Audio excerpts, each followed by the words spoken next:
演员龙少华近期在高雄拍摄台视8点档《美丽人生》，患有糖尿病多年的他，没想到14号在高雄奏事，享受68岁。家属15号与检察官在高雄相验，认定死者是因为疾病的原因死亡。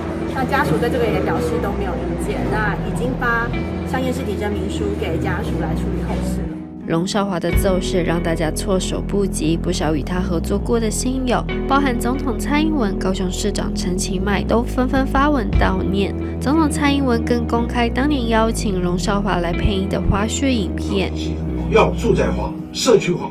粉丝们也涌入龙少华的脸书留言，谢谢他带给大家无数精彩的好作品。你们什么都没给你啊？我想没给你3块，没给你妈。